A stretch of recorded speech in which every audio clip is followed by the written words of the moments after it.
Okay, now I'm going to talk about spinal mobility. When it comes to spinal mobility, there are various ways to do it. One way I suggest that you can do it is by using mobility tools, such as these rollers here. Right here I have an example of many different types of rollers. Here I have a big foam roller.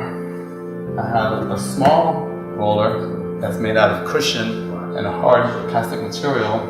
I have these rollers that I call peanut-shaped rollers. This company is called Knot Out, K-N-O-T, out. And they make various sizes, this size, and this is another company, which I don't know the name, but this is another size that you can use. Or you can make it at home. You can get 2 tennis balls, tie it in a sock, and there's your peanut roller, okay? What I do first is I start with a more general roller, like this roller and this roller, because these rollers cover a bigger surface area. So you can do first, roll your back just to loosen up your muscles a little bit. And if you've never done this before, it's not going to be very comfortable. It's going to be kind of achy. I usually tell people to go up and down, middle of the spine 10 times. Up and down, keep your head up, go all the way to your lower back. Try to breathe, never hold your breath. Inhale one direction, exhale the other direction. And remember that it's going to be kind of achy. Keep your elbows in so that your scapula can be open. Don't want your scapula to be sticking out because it'll be more uncomfortable. And then after you do the middle of the spine up and down 10 times, do one side at least 5 times. Sometimes you might do longer because it feels good to you. That's fine. Go all the way up to your armpit, okay? Don't go all the way to the side, because on the side of your rib cage here, there's not as many muscles. So you want to be at an angle. You want to get the muscles at an angle rather than be directly to the side. And do both sides, okay? Go up and down 4 or 5 times or more, whatever feels good to you. And then once you've massaged your back a little bit, now you can work on mobility. So the same equipment that you use for massaging your back or myofascial release, you can use it for mobility. For lumbar, I'm gonna put the roller on my lower back. Let me turn to the side so you can see it better. Then I try to bend over the roller, keeping my tailbone on the floor. And then I try to get my head to touch the floor and my arms over my head. From here, I take a few breaths. Inhale, exhale. Inhale, exhale. Make sure your belly goes up when you inhale. Inhale, exhale. Inhale, exhale. Now, some of you may not be able to do this right away because it's pretty uncomfortable. So what you can do is just go up and down.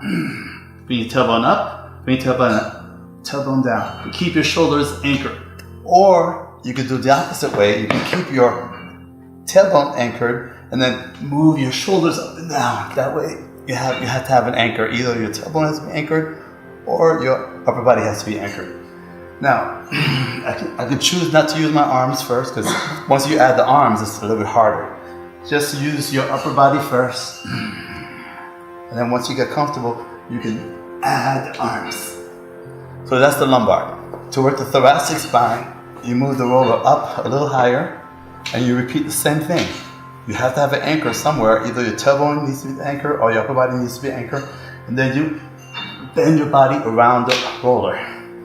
Here the goal is to loosen up your spinal joints, open up the joints, and get some mobility going, okay? Once I feel comfortable, I could use my arms and make it a little bit more intense. And then I could hold the position and breathe for 3 breaths. Inhale, exhale, inhale, exhale, inhale, and exhale. And now we can move to the upper thoracic back by doing the same thing. Move to the upper thoracic back, anchor the lower back, and then now it's going to be more of my neck moving and less of my back moving, but now since there's less of my back moving, I could add the arms right away because it won't be as hard. And again, Same thing, you could go back and forth a few times and then hold the last one and breathe for 3 breaths. And that's spinal mobility with the roller. Now, these other pieces of equipment you can use for spinal mobility also.